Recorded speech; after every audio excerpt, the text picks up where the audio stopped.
There is a particular kind of financial paralysis that has nothing to do with income, nothing to do with the job market, nothing to do with interest rates or inflation or any of the external forces that economists typically study, and yet it may be the single most powerful determinant of long-term financial outcomes for the average person. It lives entirely inside the mind. It is the scarcity mindset, a deeply embedded psychological operating system that was likely formed in childhood or early adulthood during periods of genuine financial stress, and that continues running in the background long after the original conditions that created it have changed or disappeared entirely. Understanding how this mindset works, how it shapes financial behavior at the neurological level, and how it compounds over time into measurable wealth differences is not a motivational exercise. It is a systems analysis, and the system it analyzes happens to be the human brain under the chronic influence of perceived financial insufficiency. The psychologists Sendhil Mullainathan and Eldar Shafir spent years studying what they called the bandwidth tax of scarcity, and what they found was both precise and unsettling. When a person's mind is preoccupied with not having enough, not enough money, not enough time, not enough resources of any kind, that preoccupation consumes a measurable portion of cognitive capacity that would otherwise be available for long-term planning, impulse control, and decision quality. Their research suggested that the mental burden of financial scarcity could reduce effective cognitive function by the equivalent of approximately 13 IQ points, a reduction comparable to the cognitive impact of going without sleep for an entire night. This is not a metaphor or an approximation. It is a documented neurological cost that falls disproportionately on people who are already financially stressed, creating a feedback loop in which the stress of scarcity impairs the very thinking that would be required to escape scarcity. What makes this particularly insidious is the way scarcity thinking reshapes financial decision-making in ways that feel completely rational to the person experiencing them. A person operating under a scarcity mindset tends to focus intensely on immediate financial problems at the direct expense of longer-term considerations, a pattern researchers call tunneling. The tunnel is not a character flaw.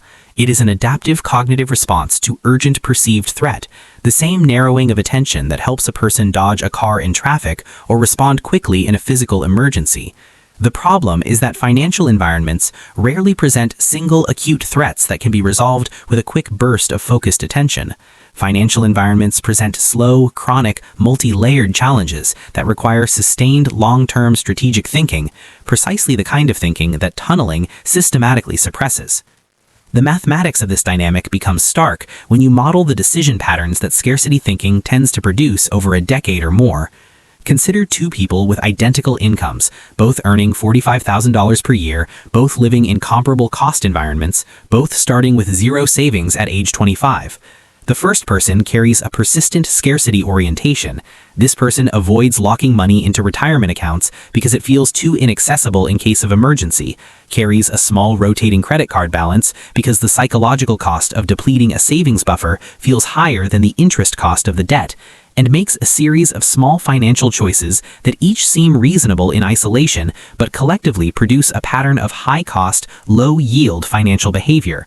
The second person, with the same income and same external circumstances, operates from a different internal framework, one where resources, while limited, feel fundamentally manageable rather than perpetually threatened. Over 20 years, with compound interest and consistent contribution patterns factored in, the behavioral divergence between these two people can produce wealth gaps measured in hundreds of thousands of dollars, not because their incomes differed, not because luck favored one over the other, but because the internal financial operating system running in the background of every decision was producing systematically different outputs from identical inputs. The historical dimension of this pattern is equally compelling. Economists studying the financial behaviors of communities that experienced sustained periods of economic hardship consistently observe that the financial behaviors developed under conditions of genuine scarcity tend to persist for decades after those conditions have ended, and in some cases transmit across generations through both cultural norms and parenting behaviors around money.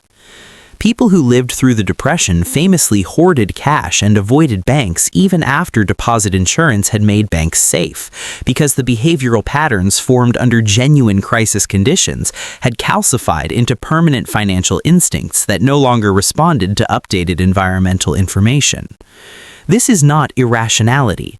It is the nervous system doing exactly what it was designed to do: prioritize survival-relevant pattern retention over conscious updating of beliefs that feel existentially important. The shift that changes this pattern is not motivational in nature. It is cognitive and structural. It comes from building what researchers call proof of abundance through small, concrete, verifiable financial experiences that begin to update the nervous system's actual threat model. An emergency fund of even $1,000 produces a measurable reduction in financial anxiety and a measurable improvement in the quality of financial decisions made in adjacent areas of life, not because $1,000 is objectively sufficient to handle major financial threats, but because it provides the nervous system with experiential evidence that a buffer can exist, that not every dollar must be deployed immediately against current threats, that the future is a financial environment worth planning for rather than simply surviving toward. The scarcity mindset trap is real, neurologically documented, mathematically consequential, and historically persistent across generations. But it is not permanent. It is a program running on hardware that was built to adapt, and the pathway out is not found by thinking differently first, but by acting differently first, and allowing the thinking to follow the evidence that the actions create. That is the system. That is how it works, and understanding it is the first step toward changing it. The identity shift is not a precondition for better financial behavior, it is a result of it, arriving gradually as the accumulating evidence of one's own financial decisions begins to contradict the outdated story that scarcity installed. Understanding the scarcity mindset is not an abstract psychological exercise. It is the foundation of every financial decision a person makes without realizing it. And recognizing its presence in your own thinking is not a reason for discouragement, it is the precise moment the update becomes possible. The nervous system that learns scarcity can learn something different. It requires not motivation, not willpower, not a personality overhaul, but simply a sequence of small, verifiable, concrete experiences that begin to contradict the old threat model with new evidence. A buffer that stays intact for 30 days.